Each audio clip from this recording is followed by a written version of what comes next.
under the expert tutelage of Nick Parenti and Kala Lutunen, I worked on looking at the effect of different leadership styles on innovation and ultimately on performance.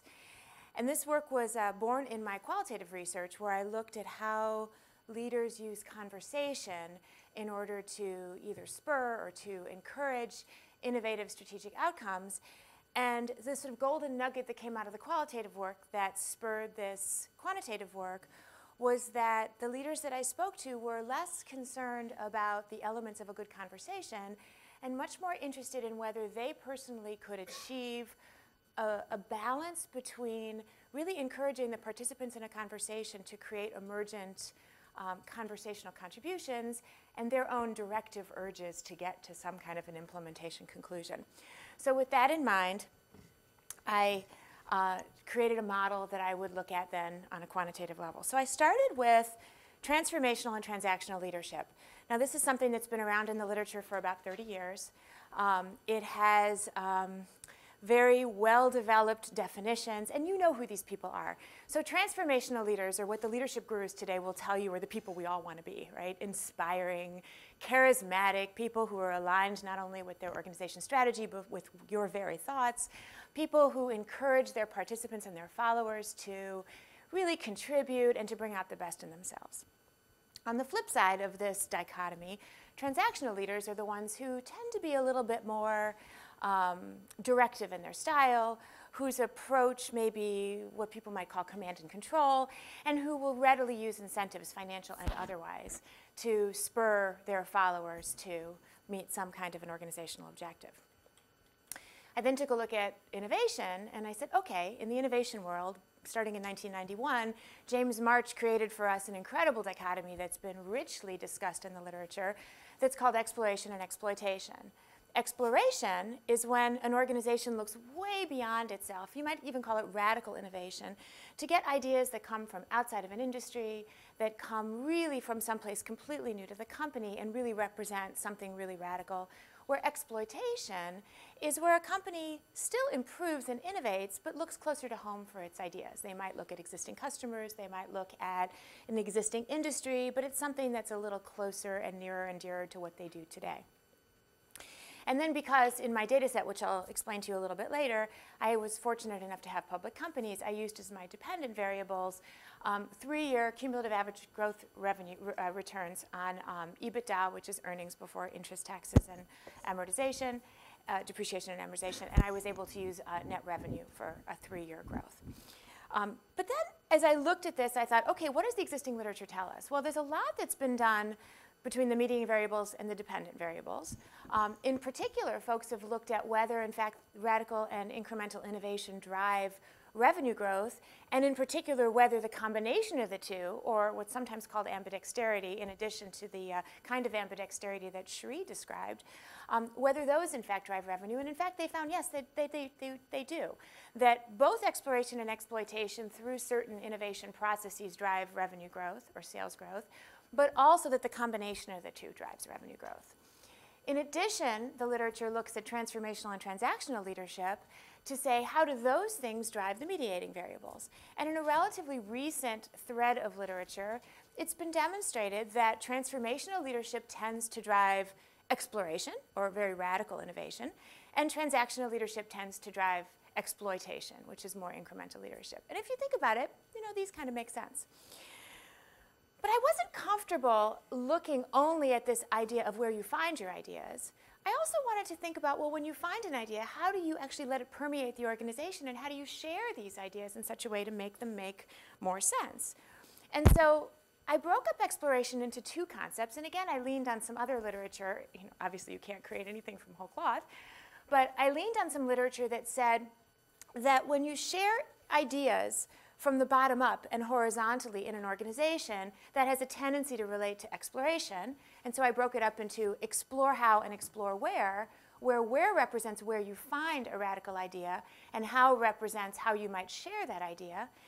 And then I took exploitation and broke that up into two pieces, where exploitation, again, is finding something closer to home, but how you drive that exploitation has been shown to be top-down kind of idea sharing, where a leader says, this is what we're going to do, trickles it down in the organization, and then that idea gets permeated into the organizational structure.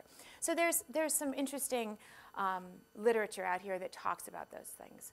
And then I looked at industry, and I looked at size of company as my controls. And then going back, if you recall, to that qualitative nugget that drove me here in the first place, I thought, if this blend of emergent and directed was something that was really on the minds of the people that I spoke to in my qualitative work, then how might the combination of these two ideas play out on a quantitative level at the organizational level? So I looked at an interaction between transformational leadership and transactional leadership. So now's where it gets interesting. So unlike the precedents, transformational leadership actually drove not exploration, but rather the two forms of exploitation. And transactional leadership drove nothing. Okay, that's probably still consistent with how we think about things. The combination, however, gets even more interesting. It now drives exploration, both forms, and this top-down idea of how to share ideas within an organization. So the combination now seems to have more juice than either of the two separately. And then where you look for new ideas, if you look closer to home, there was a very significant positive correlation to revenue growth. Now, again, you take a step back and you say, this makes sense, right? If I've got an existing set of customers, I'm in an industry I know, if I'm going to take my ideas there, then I'm likely to be able to grow the top line pretty effectively. Interestingly, when you look at profitable growth, however, that the two hows start to play a very important role, where this idea of bottom-up and horizontal idea sharing, typically associated with exploration, has a positive effect on earnings growth, but this sort of top-down, let's push things down into the organization and see where they go, has a negative impact on earnings growth. Interesting. Exploreware, which is looking way outside the company for ideas, of course has no relationship whatsoever to these ideas, but I'm not troubled by that for a couple of reasons. The literature makes it very clear, and I think all of us who've been in any kind of an innovative organization know that when you start with something very radical, it's going to take a very long time before it shows up in the numbers. But for the time being, the near-term numbers aren't going to support the story. So let's take a little bit of a look at what this interaction actually looked like. And actually one of the most interesting ones with this notion of this balanced leadership idea, looking at this radical innovation, the one that we just said doesn't necessarily in the short term lead to performance, but a lot of organizations strive for.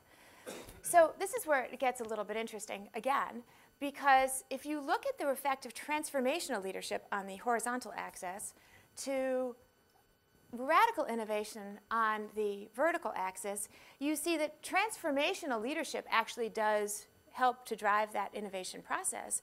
But by adding high transactional leadership, the stuff that people say, oh, you really shouldn't do as a leader, all of a sudden it goes up quite a bit. And so the combination of this sort of empowering ideas together with really driving people and incenting them to move further actually has a more positive impact on this radical innovation than what the prior literature suggested, and that may even be intuitive. And then to take the flip side of this, looking at exploit how, which was this top-down idea sharing idea that we saw was bad because it has a negative impact on earnings.